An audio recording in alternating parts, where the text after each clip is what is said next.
빌립보서 4장 6절과 7절을 제가 대신 봉독해 드리겠습니다. 하나님 말씀을 들으십시오.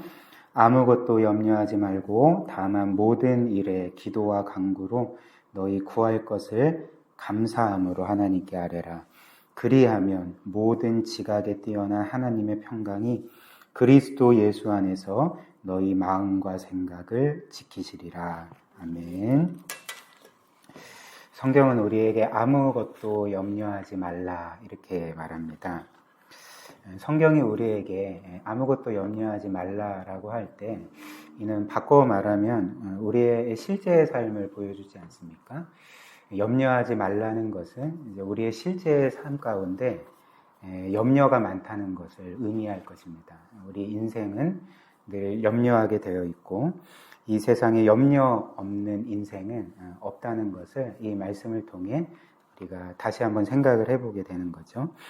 그래서 사람마다 정도의 차이는 있겠지만 우리 모두는 이 세상을 살면서 염려를 하게 됩니다. 늘 어떤 것으로 인해 걱정하고 또 근심하고 또 염려하게 되어 있고 그래서 우리는 우리 자신에 대해서 또 가정에 대해서 또 자녀들에 대해서 우리가 하는 일에 대해서나 혹은 사업에 대해서 계속 염려하게 되는 거죠.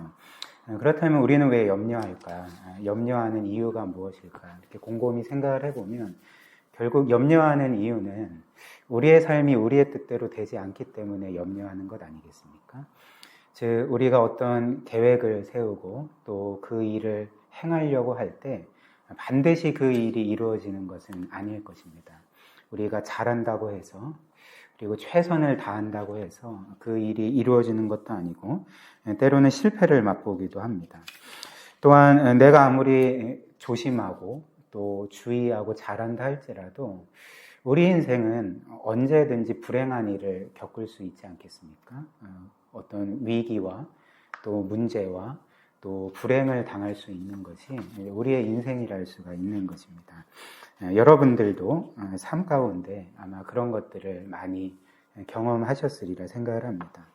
즉 우리는 이렇게 인생을 살면서 어떤 면에서 늘 불확실성 가운데 살아가게 되는 거죠. 그래서 우리 인생은 물론 나는 모든 것을 다 안다라고 자신 있게 말할 수 있는 사람이 있을지는 모르겠지만 사실 인생이라는 것은 한 치 앞도 모르는 거거든요. 그러니까 한 치 앞도 모르는 것이 인생이고 우리가 지금 그 1분 이후에 일어날 일도 사실 장담할 수가 없지 않겠습니까? 그렇기 때문에 우리는 이런 면에서 늘 불확실성을 갖고 살아가고 어떤 일을 당하게 될지 또 어떤 불행한 일들이 우리에게 찾아오게 될지 이런 것들로 인해서 걱정하고 근심하고 때로는 염려하게 되는 거죠. 그렇다면 이 염려를 해결할 수 있는 방법 그리고 이 치료책은 무엇일까? 오늘 6절 말씀이 그 방법 치료제에 대해서 우리에게 이렇게 말합니다. 6절을 다시 보면 아무것도 염려하지 말라 이렇게 말하고 이제 뭐라고 말합니까? 다만 모든 일에 기도와 간구로 너희 구할 것을 감사함으로 하나님께 아뢰라. 너희는 염려하지 말고 대신 너희가 할 것이 있는데 모든 일에 기도와 간구로 너희 구할 것을 감사함으로 하나님께 아뢰라. 이렇게 말하는 거죠. 즉 아무것도 염려하지 말고 하나님께 기도하라는 말은 결국은 무슨 말이겠습니까? 너희의 문제를 너희 손에서 해결하려고 하지 말고 하나님께 가지고 나아가라. 그리고 너희의 문제와 염려와 걱정과 근심과 너희가 해결하려고 하는 그 모든 문제들을 하나님께 맡겨라. 하나님의 손에 맡겨라. 이것이 바로 이제 모든 일에서 그 기도와 간구로 그리고 너희 구할 것을 하나님께 아뢰라. 이 말씀의 의미인 것이죠. 특별히 우리가 이렇게 기도함으로써 우리의 염려를 하나님께 가지고 가는 것은 이제 어떤 면에서 우리가 이런 신앙의 고백을 하나님께 드리는 것과 같지 않겠습니까? 말씀드린 것처럼 이런 고백이 그 기도에 담겨 있는 거죠. 하나님, 저의 인생은 저의 능력이나 지혜나 저의 노력이나 애씀에 달려있는 것이 아니라 저의 모든 삶과 인생의 계획과 그것의 성패는 하나님의 손에 달려 있습니다. 하나님께 모든 것이 달려 있습니다. 그렇기 때문에 저의 인생은 저의 뜻대로 되는 게 아니라 하나님의 뜻대로 되고, 저에게 일어나는 모든 일들을 하나님이 통제하고 계시고 또 주관하고 계시기 때문에 저는 지금 겪고 있는 저의 문제와 그로 인한 염려를 하나님의 손에 맡깁니다. 이게 바로 이제 기도할 때, 염려를 하나님께 가지고 나아갈 때 그 하나님께 대한 우리의 신앙 고백이라 할 수가 있는 거죠. 그리고 어떤 면에서 이것이 기도의 이제 핵심이자 이제 본질이라 할 수가 있는 것입니다. 또한 그 성경을 또 보면 6절 말씀을 보면 우리가 이렇게 기도할 때 성경은 감사함으로 하나님께 아뢰라 이렇게 말합니다. 다시 보면 다만 모든 일에 기도와 간구로 너희 구할 것을 그냥 하나님께 아뢰라 이렇게 말하지 않고 이제 감사함으로 하나님께 아뢰라 이렇게 말하는 거죠. 그런데 사실 우리가 그 기도할 때, 우리가 기도를 시작할 때는 사실 응답을 받기 전입니까? 후입니까? 응답을 받기 전 아닙니까? 우리가 기도하기 시작할 때는 사실 응답받기를 원하고 바라면서 기도하는 것이 응답을 받은 상태에서 기도하는 건 아니지 않습니까? 그러면 우리는 보통 그 기도와 관련해서 언제 감사합니까? 응답받기 전에 감사합니까? 후에 감사합니까? 그렇죠. 응답받기 후에 감사하는 거죠, 사실. 우리가 기도할 때는 어떤 면에서 감사함으로 기도하며 하나님께 나아가기보다는 그냥 뭔가 이렇게 초조하고 뭔가 근심 걱정에 쌓인 채로 하나님께 나아가는 것 아닙니까? 근데 오늘 성경은 우리가 기도할 때 감사함으로 기도하라는 거죠. 그러니까 응답받지도 않았는데 지금 막 기도를 시작했는데 응답을 바라면서 기도를 막 시작했는데 이미 뭔가의 감사함으로 이제 기도하라 이렇게 말하는 것이죠. 그렇다면 이 말씀처럼 우리가 기도 응답 받기도 전에 감사함으로 하나님께 기도하고 아뢰라는 것은 도대체 무슨 의미일까? 어떤 것을 의미하는 것일까? 그래서 저는 오늘 이 6절 말씀을 좀 개인적으로 묵상하면서 내가 한번 기도할 때 그 기도 응답을 받기 전에 하나님께 감사해야 될 이유를 한번 생각을 해보자 해서 좀 그 생각을 해봤습니다. 내가 응답받기 전에 기도함으로써 감사해야 될 이유가 무엇일까? 근데 여러 가지가 나오더라고요. 이제 그 중에 제가 두 가지를 이제 말씀드리고자 하는데, 이제 첫 번째는 내가 하나님께 기도할 때 감사해야 될 이유는 나의 기도를 하나님께서 들으시기 때문에 그런 것이죠. 즉, 내가 어떤 고통 가운데 내는 그 신음소리와 탄식조차도 우리의 아버지 하나님께서 귀를 기울여 들으시고, 도저히 뭔가 그냥 내가 부르짖을 때에 누구도 듣지 않는다는 어떤 면에서는 낙심과 절망에 빠진다 할지라도 우리의 느낌과는 상관없이 하늘의 하나님께서는, 우리의 아버지께서는 우리의 기도를 듣고 계시고 그것도 귀를 기울여서 듣고 계신다는 것. 바로 이것 때문에 우리는 응답받기 전에 감사함으로써 하나님께 아뢰 수가 있는 거죠.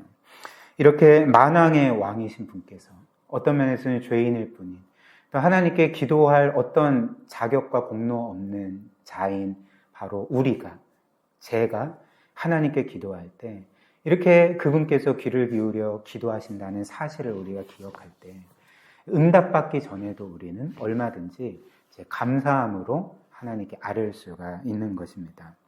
그리고 두 번째로 하나님께서는 우리의 기도에 귀를 기울여 들으실 뿐만 아니라 그분은 반드시 응답하시는 분이 되는 거죠.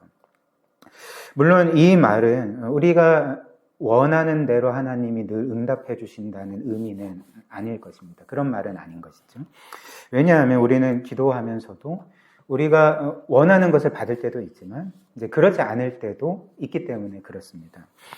그러나 우리가 기억해야 될 사실은 우리가 어떤 것을 바라고 원해서 기도했는데 그대로 응답받지 못했을 때 그게 응답받지 못한 게 아니라는 거죠. 그러니까 응답받지 못한 것도 이제 어떤 면에서는 응답이고 어떤 면에서 또 하나님께서 우리의 기도에 결코 응답하지 않으시는 적은 한 번도 없으시다는 것입니다. 그러니까 어떤 면에서 모든 기도에 응답하고 계시는데 그것을 우리가 응답으로 받아들이지 않는 이유는 우리가 원하는 응답이 아니기 때문에, 바라는 응답이 아니기 때문에 이건 응답이 아니야 라고 생각을 하는 거죠. 그러나 하나님 편에서는 내가 응답했다라고 말씀을 하시는 거죠. 왜 그럴까요?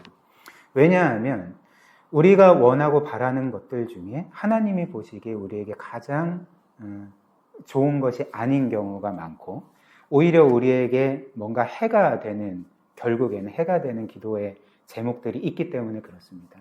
그래서 무한히 지혜로우시고 우리를 무한히 사랑하셔서 우리의 최고의 선을, 최선을 다해 그렇게 추구하시는 우리 아버지께서는 우리가 당장 원하고 바라는 응답을 주시지 않을지라도 로마서 8장의 말씀처럼 모든 것이 합력하여 선을 이루게 하시고 우리가 구하고 바라는 것보다 더욱더 좋은 것으로 넘치도록 베푸시고 응답하시는 분이 하나님이시기 때문에 이 사실을 우리가 기억한다면 하나님은 내 기도에 반드시 응답하신다. 그리고 내가 바라고 원하는 것보다 더 선하고 좋은 것으로 갚아주시고 베풀어 주실 것이다. 그리고 내가 도저히 생각할 수 없는 그런 하나님의 최고의 계획이, 선한 계획이 나의 삶 가운데 이루어질 것이다. 이것을 우리가 기억할 때 우리는 응답받기 전에도 이렇게 감사함으로써 하나님께 기도하고 아뢰를 수가 있는 것입니다. 사랑하는 귀한 지체 여러분, 현재 삶의 염려 가운데 살아가고 계시지는 않습니까? 말씀드린 것처럼 우리 모두에게는 어느 정도 염려가 있을 것입니다. 삶의 걱정과 근심이 있을 것이고, 불확실성 가운데 내 인생이 어떻게 될지. 그리고 저는 솔직히 요즘에 이제 최근 들어서 교회가 이렇게 힘들어지면서 기도할 때 하나님 우리 교회를 어떻게 하시렵니까? 이런 기도가 그냥 자연스럽게 나오더라고요. 그러니까 이런 걱정과 근심과 염려 가운데 우리가 있을 때에 우리가 기억해야 될 것이 무엇일까요? 그러니까 우리가 염려한다고 해서 문제가 해결되는 게 아니라는 거죠. 주님께서 마태복음 그 산상수훈에서 이런 말씀을 하셨습니다. 너희가 염려한다고 해서 너희 키를 한 자나 더 할 수 있겠느냐? 이런 말씀을 하셨거든요. 그런데 사실 헬라어 원문을 보면 이 키를 한 자 더 한다는 이것은 그 관용구로 어떤 것을 의미하냐면 너희가 염려한다고 해서 너희의 수명을 조금이라도 더 늘릴 수가 있겠느냐? 이 말씀이거든요. 그러니까 건강과 관련해서 우리가 염려한다고 해서 우리가 1년 더 사는 것도 아니고, 우리가 어떤 물질과 관련해서 염려한다고 해서 더 우리가 원하는 만큼 얻을 수 있는 것도 아니고, 그러니까 이 세상의 모든 것들이 우리가 염려한다고 해서 해결되는 게 아니라는 거죠. 즉 우리 인생은 우리 손에 달린 게 아니라는 것입니다. 예수님의 말씀의 요점이죠. 그렇다면 어떻게 하라는 것입니까? 말씀드렸듯이 염려하지 말고 염려할 거리들을, 모든 것들을 하나님의 손에 맡기는 거죠. 우리의 선하신 그 아버지, 우리를 위해 그 외아들까지 내어주신 그 아버지께서 자녀인 우리의 삶을 책임져 주시고 결국에는 우리에게 그분의 최상의 최고의 계획을 이루실 것을 우리가 확신하면서 이제 오늘 말씀처럼 염려하지 말고 모든 일에 기도와 간구로 감사함으로 하나님께 아뢰야 한다는 것입니다. 이 사실을 굳게 믿고 늘 기도하며 나아가면 좋겠습니다. 그 몇 개월 전 일인데요. 작년 일인지 아무튼 정확히 이제 기억은 안 나는데 노예 어떤 그 선배 목사님께서 식사를 하자고 하셔서 같이 이제 식사를 한 적이 있습니다. 근데 그때 이제 목사님께서 저한테 주신 말씀이 최근 들어서 너무 그 마음에 많이 이제 와닿게 되었거든요. 그 말씀이 무엇이냐면 이제 본인이 목회를 거의 한 그 20년 넘게 하면서 이제 깨달은 바가 있는데 그 깨달은 바는 목회는 뭐 어디 이렇게 세미나 다니면서 기술 배우고 뭔가 목회자의 어떤 경력과 또 그런 그 목회의 기술과 능력으로 하는 게 아니라 그 목회는 무릎으로 하는 거, 목회는 하나님께 기도하면서 하는 거다. 그러니까 사람의 힘과 지혜와 능력과 이 모든 것들은 이제 그분 표현으로는 다 쓸데없고 얼마나 하나님께 매달리는지, 얼마나 하나님께 기도하면서 은혜를 구하는지, 얼마나 이 모든 것들을 하나님의 손에 맡기고 하나님을 의지하는지에 성패가 달렸다. 이 말씀을 해 주셨던 적이 있습니다. 정말 맞는 말 아닙니까? 우리의 삶이 우리의 손에 있지 않기 때문에, 우리의 인생이 우리 뜻대로 되는 게 아니라 하나님의 뜻대로 되는 것이기 때문에, 하나님의 능력으로만 되는 것이기 때문에 이 사실을 늘 기억하고 확신하면서 우리의 삶을 하나님께 전적으로 맡기고 늘 이 기도할 때 도우시는 하나님의 그 능력을 경험하시기를 주님의 이름으로 축복합니다.